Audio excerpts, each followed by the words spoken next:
Hello प्यारे बच्चों, आपका स्वागत करता हूं आपके अपने YouTube channel maths by Maninder Dhull में। आज हम आपके साथ डिस्कस करेंगे एक्सरसाइज 2.2 का क्वेश्चन नंबर फर्स्ट।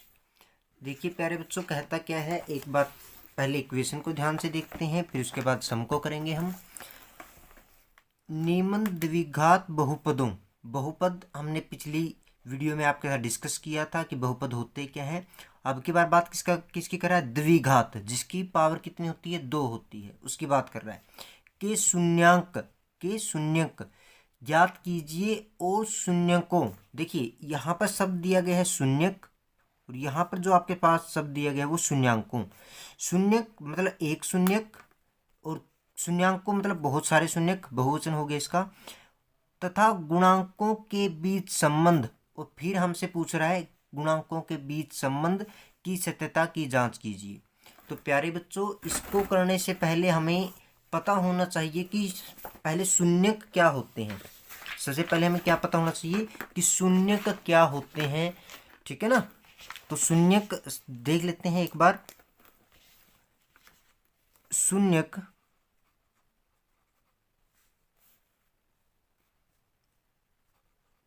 क्या होते हैं? शून्यक मतलब जो भी हमारे पास चर है, जैसे यहाँ पर x है, तो x का वह मान जहां पर द्विघात बहुपद का मान 0 होगा, वही हमारे पास शून्यक होगा। देखिए x का वह मान,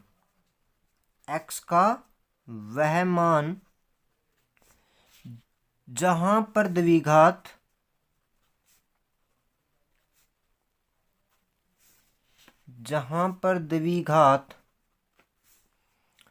बहुपद का मान, जहां पर द्विघात बहुपद का मान 0 होगा, ठीक है ना, 0 होगा। जैसे कि मैं इस इक्वेशन के अंदर, जो हमारे पास इक्वेशन दी गई है ये वाली, इसके अंदर मैं क्या रखूं। जैसे फर्स्ट हमारे पास क्या है, x² minus 2x minus 8 is equal to 0 के लिए लेते हैं कि x के वे मान जो इसको 0 कर दें, कि मैं यहाँ पर x की वो वैल्यू रखूं कि यहाँ पर आंसर मेरे पास क्या आ जाए, 0 आ जाए, तो वही इसके शून्यक होते हैं, ठीक है। इंग्लिश में इसको कहते हैं जीरोज, इंग्लिश में क्या कहते हैं? जीरोज। अब बाद में शून्यक का तो हमें पता चल गया। अब ये कहता है शून्यकों के बीच के संबंध की सत्यता की जांच कीजिए। तो शून्यकों, देखिए सबसे पहले हम देखते हैं कि द्विघात समीकरण क्या होता है हमारे पास। द्विघात समीकरण, देखिए द्विघात समीकरण को हम हमेशा x² ax² plus bx plus c is equal to 0 इस रूप में लिखते हैं। द्विघात समीकरण की जो हमारे पास इक्वेशन है वो क्या होती है, द्विघात समीकरण को कैसे लिखते हैं, ax² plus bx plus c बराबर 0 के। और संबंध क्या होता है, मतलब रिलेशन, ठीक है ना। संबंध का मतलब क्या होता है? रिलेशन। इनके बीच में रिलेशन क्या होता है? देखिए हम इसको मान लेते हैं कि हमारे पास 2 इसके जीरोज होंगे, एक अल्फा मान लेता हूं मैं और एक बीटा मान लेता हूं। एक क्या मान लेता हूं? अल्फा, और एक क्या मान लेता हूं? बीटा। 2 मेरे पास क्या है, ये इसके शून्यक हैं, अल्फा और बीटा। मतलब अल्फा यहाँ यदि एक्स की जगह पर रखता हूँ, बीटा इसकी एक्स की जगह पर रखता हूँ, तो दोनों के दोनों वैल्यू क्या देते हैं? हमें 0 वैल्यू देते हैं। तो हमारे पास पहला संबंध होता है अल्फा प्लस बीटा का, कि दोनों का जोड़ किसके बराबर होगा। इसका एक फॉर्मूला है जो कि आपको याद करना है, लिख लेते हैं -b/a, ठीक है ना। देखिए b क्या होगा, b किसके आगे का गुणांक है? x के आगे का गुणांक, ठीक है ना। तो माइनस, तो हमारे पास है ये x का गुणांक अपोन में क्या करेंगे हम, x² का गुणांक। एक किसके आगे का गुणांक है? x² के आगे का, x² का गुणांक, ठीक है प्यारे बच्चों। अब एक तो संबंध ये हो गया, दूसरा संबंध क्या होता है? अल्फा इंटू बीटा, ठीक है ना। इसके 2 शून्यक क्या माने थे हमने? अल्फा और बीटा। ये हमने जोड़ ज्ञात कर लिया। अब हम मल्टीप्लाई इनकी, ठीक है, गुणा इनकी क्या होगी, उसका फॉर्मूला, उसका संबंध क्या होता है? c/a का। वो क्या होता है, जो हमारे पास c क्या होते हैं? कॉन्स्टेंट टर्म, मतलब एचर पद, एचर पद के बटे में यदि मैं एक्स स्क्वेयर का गुणांक कर देता हूं, एक्स स्क्वेयर का गुणांक, ठीक है ना, सी बाई ए की वैल्यू क्या है, एक्स स्क्वेयर का गुणांक, और सी क्या है हमारे पास, कांस्टेंट टर्म मतलब एचआर पद। तो ये हमारे पास इनके बीच का रिलेशन होता है। तो प्यारे बच्चों, आपने इस जो अभी तक हमने किया है दोबारा एक बार रिवाइज करके फिर हम सम्स की तरफ बढ़ेंगे, ठीक है। तो सबसे पहले ये कहा गया था हमें कि निम्न द्विघात बहुपदों के शून्यक ज्ञात कीजिए और शून्यकों और गुणांकों के बीच संबंध। गुणांक मतलब क्या होता है, जैसे एक्स स्क्वेयर का गुणांक क्या है यहाँ पर ए, और एक्स का गुणांक क्या है बी, और ये क्या है हमारे पास एचर पद के बीच के संबंध की सत्यता की जांच कीजिए। तो इस प्रकार से हम इसकी जांच को कर सकते हैं। शून्यक क्या होते हैं, शून्यक वे होते हैं जहां पर किसी भी द्विघात बहुपद का मान जीरो होगा। जैसे एक्स की मेरे पास वो कौन कौन सी वैल्यूज होंगी जिससे कि एक्स, यहाँ पर एक्स की जगह पर रखने पर हमारे पास वैल्यू क्या आए, जीरो आए। तो बेटा एक बात आपने ध्यान रखना है, जिसकी जितनी पावर उसके उतने ही शून्यंक होंगे। जैसे इसकी पावर 2 है तो इस आपको 2 शून्यंक ही आपको मिलेंगे, ठीक है। तो ये छोटा सा कॉन्सेप्ट था आपके लिए। अब हम चलते हैं सम्स की ओर। बहुत ही आसान सम होंगे अब आपके लिए, ठीक है ना। तो पहले आप एक बार और देख लेते हैं कि द्विघात समीकरण बनता कैसे है। द्विघात समीकरण बनता है x square minus alpha plus beta into x plus alpha into beta is equal to 0 के। ये हमारे पास क्या बनती है, द्विघात समीकरण बनता है, द्विघात समीकरण।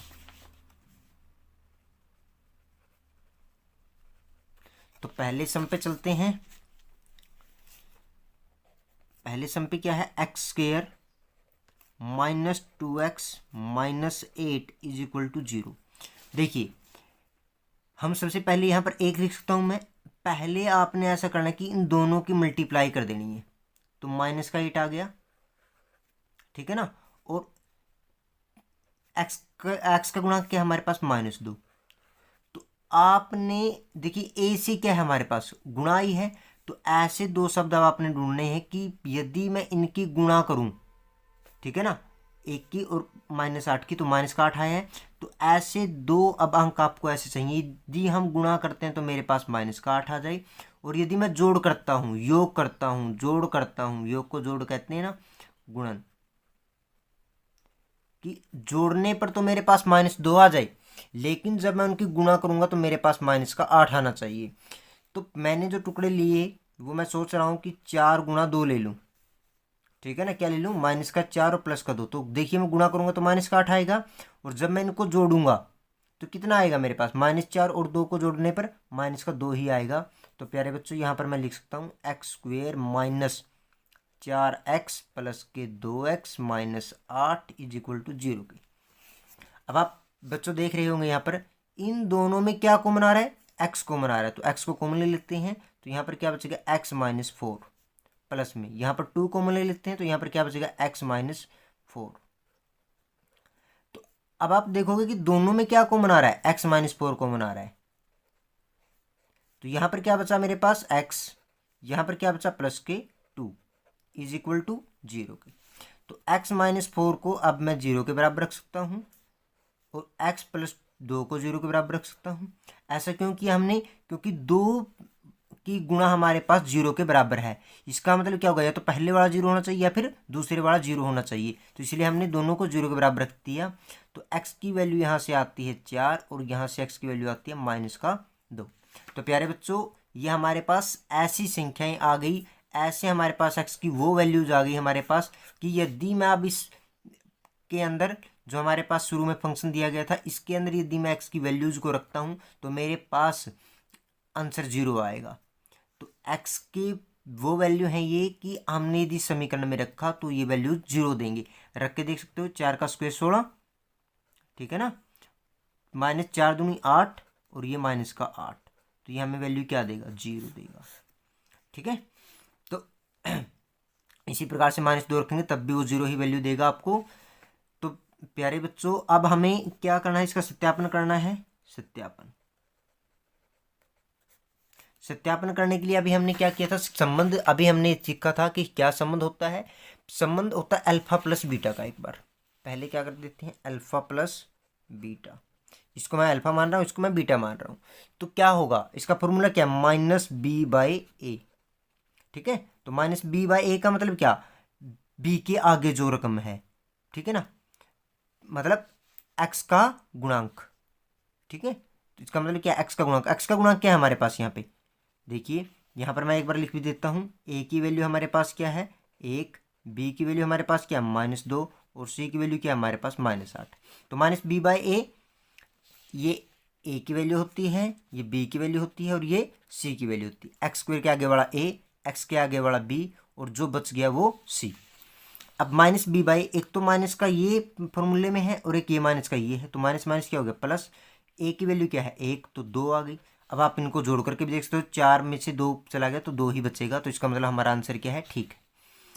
यहाँ पर अल्फा इंटू बीटा भी कर देते हैं प्यारे बच्चों। अल्फा बीटा क्या हुआ, 4 गुणा 2 है ना, 4 गुणा 2, माइनस का 8 आना चाहिए। अब हम देखते हैं यहाँ से फॉर्मूले से, एचर पद, एचर पद क्या है हमारे पास, देखिए सी बाई ए होता है ना फॉर्मूला। सी की वैल्यू क्या है हमारे पास, सी की वैल्यू है हमारे पास -8, और ए की वैल्यू क्या है हमारे पास 1, तो -8 हमारे पास क्या आ गया, आंसर आ गया। तो अब हम चलते हैं इसके नेक्स्ट पार्ट की तरफ।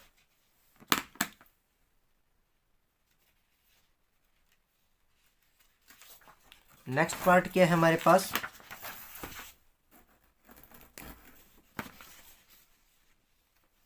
तो सेकंड पार्ट करते हैं। अब ज़्यादा अच्छे से समझ में आएगा, क्योंकि पहले पार्ट में थोड़ा सा आपको कठिनाई होती है, उसके बाद जितने आप सम की प्रैक्टिस करेंगे उतना आपको ये बहुत ही इजी लगने लग जाएगा। तो देखिए बच्चों, पहले तो हमें ए सी चाहिए है ना, गुणा करने पर कितना आना चाहिए, 4 आना चाहिए। ठीक है ना, गुणा करने पर गुणनफल। और ये क्या है हमारे पास, योग आना चाहिए, ये क्या आना चाहिए, योग या फिर जोड़। ठीक है ना, कुछ भी लिख सकते हो। तो ऐसी संख्या आपने सोचनी कि गुणा करने पर मेरे पास 4 आ जाए और जोड़ करने पर मेरे पास -4 आ जाए।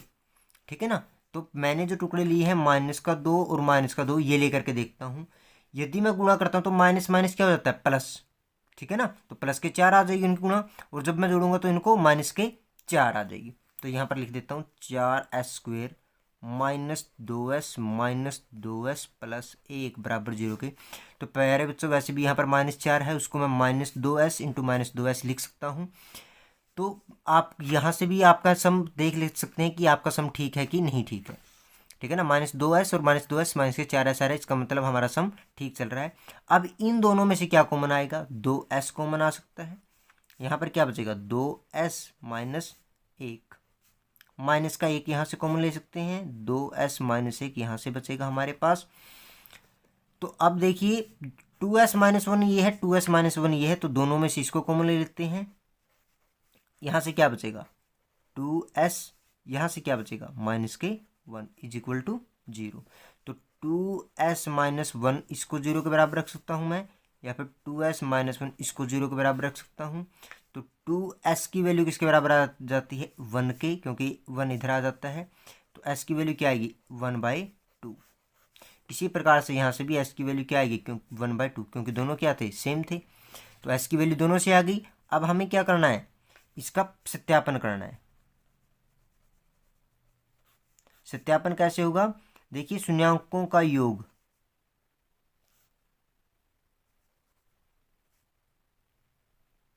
शून्यकों का योग क्या होगा, -b/a।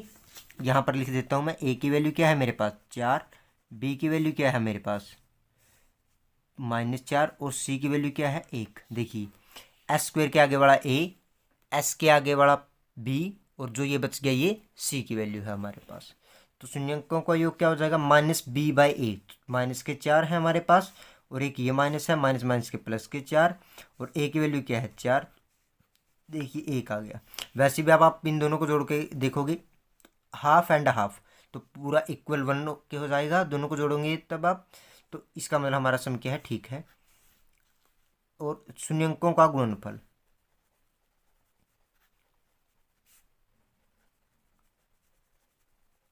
वो क्या होता है c/a। c की वैल्यू क्या है यहाँ पर 1 और a की वैल्यू क्या है 4, तो 1/4 हमारे पास क्या आ गया, इसका आंसर आ गया।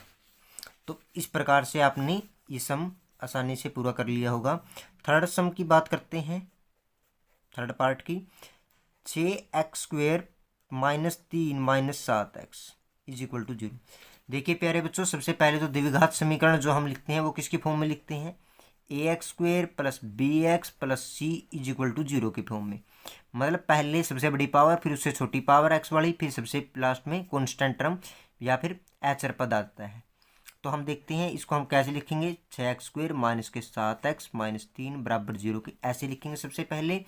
अब हमारे पास गुणा करने पर कितना आना चाहिए, -18, और जोड़ करने पर मेरे पास कितना आना चाहिए, -7। तो हम इसके टुकड़े देखते हैं, तो मैंने टुकड़े कर लिए 9 × 2। इसके फैक्टर क्या होंगे, 9 और 2। ठीक है, इस प्रकार से इसको हमने तोड़ लिया है। तो 9 दूनी 18, देखिए माइनस का 18 आना चाहिए, यहाँ पर तो क्या है, दोनों प्लस के करेंगे तो प्लस का ही आएगा। तो मैं माइनस को 9 को क्या कर देता हूँ, नेगेटिव कर देता हूँ, माइनस का कर देता हूँ। तो 9 दूनी 18, गुणा करते हैं तो -18, आप जोड़ करते हैं तो -7 आ जाएगा। तो यहाँ पर हम क्या लिखेंगे, 6x² -9x + 2x -3 = 0 के। इन दोनों में से क्या कॉमन आ रहा है, 3 कॉमन आ रहा है, तो 3x को कॉमन ले लेता हूँ मैं। 3 दूनी 6, 2x -3 × 9, यहाँ पर 3 बच जाता है। प्लस का 1 यहाँ पे कॉमन ले लेते हैं, 2x -3 = 0 के। तो यहाँ से इन दोनों से 2x -3 क्या आ जाता है, कॉमन आ जाता है। तो यहाँ पर क्या बचेगा, 3x, यहाँ पर क्या बचेगा, प्लस के 1, दैट इज इक्वल टू 0 के। तो 2x -3 को 0 के बराबर हो सकता है, या फिर 3x + 1 0 के बराबर हो सकता है। यहाँ पर 2x = 3 के आएगा, और x की वैल्यू क्या आ जाएगी, 3/2। ठीक है ना, गुणा में था ये भाग में चला गया। इसी प्रकार से 3x = -1 की, x की वैल्यू क्या आएगी, -1/3। ठीक है, अब हम इसकी क्या करते हैं, जांच करते हैं कि सत्यापन कर लेते हैं। अब हम इसका सत्यापन में क्या होगा, सबसे पहले शून्यंकों का योग,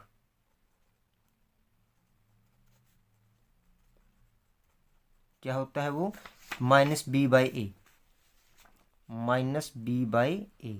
तो a की वैल्यू यहाँ पर क्या रहेगी, 6, b की वैल्यू क्या रहेगी, x के आगे बढ़ा -7, और c की वैल्यू क्या रहेगी, -3।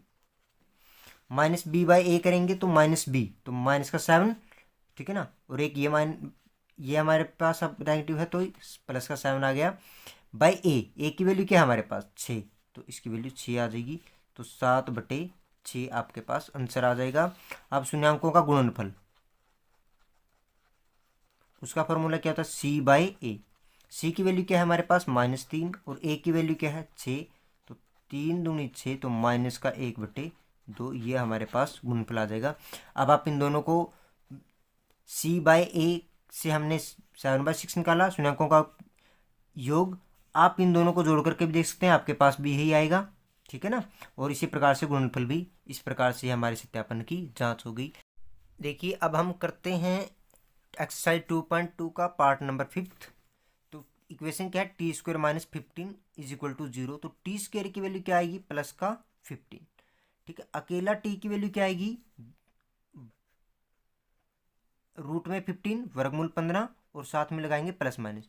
ऐसा क्यों, क्योंकि हमने पहले भी बताया आपको कि जिसकी जितनी पावर होती है उसके उतने ही जीरोज, उतने ही शून्यांक आपके पास होते हैं। तो हमारे पास t की 2 मान होंगे, एक तो प्लस का वर्गमूल 15 और दूसरा माइनस के वर्गमूल 15। तो बच्चों अब हम करते हैं सत्यापन। सत्यापन में क्या है, शून्यकों का योग, योग क्या होता है, -b/a। यहाँ पर a की वैल्यू क्या है आपके पास, 1, b की वैल्यू क्या रहेगी, 0, क्योंकि t के आगे वाली किसकी वैल्यू होती है, b की, और c की वैल्यू क्या रहेगी यहाँ पर, -15 हमारे पास। तो -b/a, b की वैल्यू तो 0 है, 0 को आप उनमें 1 करेंगे तो भी वैल्यू क्या आएगी, 0। अब प्लस के वर्गमूल 15 और माइनस के वर्गमूल 15 को आप जोड़ करके देखिए, 0 ही आएगा। और गुणनफल, शून्यंकों का गुणनफल, वो क्या होता है हमारे पास, c/a। c की वैल्यू क्या होगी, -15, और a की वैल्यू क्या है, 1, तो -15। दोनों के आप गुणा करेंगे तो वर्गमूल हट जाएगा आपके पास और माइनस के 15 बच जाएगा। तो बहुत ही सिंपल सम था। अब करते हैं पार्ट नंबर 6 को। 3x² minus x minus 4 that is equal to 0 के। तो प्यारे बच्चों, ए की वैल्यू क्या है 3, बी की वैल्यू क्या है -1 और सी की वैल्यू क्या है -4। अब आप देखिए इसको थोड़ा से और आसान तरीके से किस प्रकार से कर सकते हैं हम इसको। पहले हम मल्टीप्लाई यहाँ से इसके साथ करेंगे तो -12 आ जाएगा आपके पास, और ये तो हमारे पास गुणा करने पर आना चाहिए, गुणा करने पर, और जोड़ करने पर कितना आना चाहिए जो x के आगे है तो -1। गुणा करने पर, योग करने पर हमारे पास क्या आना चाहिए -1। तो हम ऐसे हम टुकड़े देख रहे हैं। तो मैंने जो टुकड़े सोचे हैं 4 × 3 सोच लिए। गुणा करूंगा तो -12 आ जाएगा, और यदि मैं जोड़ करता हूँ दोनों का तो फिर क्या आएगा -1 आ जाएगा, है ना। योग करने पर, ये गुणा करने पर और ये योग करने पर -1 और ये -12। ठीक है प्यारे बच्चों, तो देखिए इसके फैक्टर्स यहाँ पर लिख देते हैं, इसके टुकड़े यहाँ पर लिख देते हैं। -4x सोचा है मैंने और +3x, -4 बराबर 0 के। देखिए 4 में से 3 घटाने पर -x ही बचता है। तो बच्चों आप इनको आगे पीछे लिख सकते हैं, 3x आगे लिख दिया, -4x पीछे लिख दिया, कोई दिक्कत नहीं है, तब भी आपका सम इसी प्रकार से निकलेगा। अब इन दोनों में से क्या कॉमन आ रहा है हमारे पास, इन दोनों में से हमारे पास x कॉमन आ रहा है, तो x को कॉमन ले लेते हैं। तो 3x - 4 बचेगा ये, और प्लस का यहाँ पर 1 कॉमन ले लेता हूँ मैं, तो 3x - 4 बचेगा। तो अब इन दोनों में से क्या कॉमन आ रहा है, 3x - 4 से यहाँ भी है यहाँ भी है, तो 3x - 4 दोनों में से कॉमन ले लेते हैं। तो यहाँ पर क्या बचेगा x + 1। ठीक है, तो 3x - 4 को अब मैं किसके इक्वल रख सकता हूँ 0 के, और x + 1 को किसके बराबर रख सकता हूँ 0 के। तो 3x that is equal to 4, और x की वैल्यू क्या होगी 4/3। यहाँ पर x की वैल्यू क्या होगी -1। ठीक है ना, तो प्लस का 1 था इधर जाकर के। अब हम करेंगे इसका सत्यापन। सबसे पहले बात कर लेते हैं योग की। योग क्या होता है -b/a। b की वैल्यू क्या है हमारे पास -1। ठीक है ना, b की वैल्यू क्या है -1। तो देखिए -1, और ये माइनस का है तो प्लस का हो जाता है, और a की वैल्यू क्या है 3, तो 1/3 आ जाएगी। ठीक है ना, गुणनफल क्या होता है c/a। c की वैल्यू क्या है हमारे पास -4, और a की वैल्यू क्या है 3, तो -4/3। गुणा करके देख सकते हो, ऐड करके देख सकते हो, जोड़ करके देख सकते हो, आपके पास यही वैल्यूज आएंगी। तो thanks for watching my video.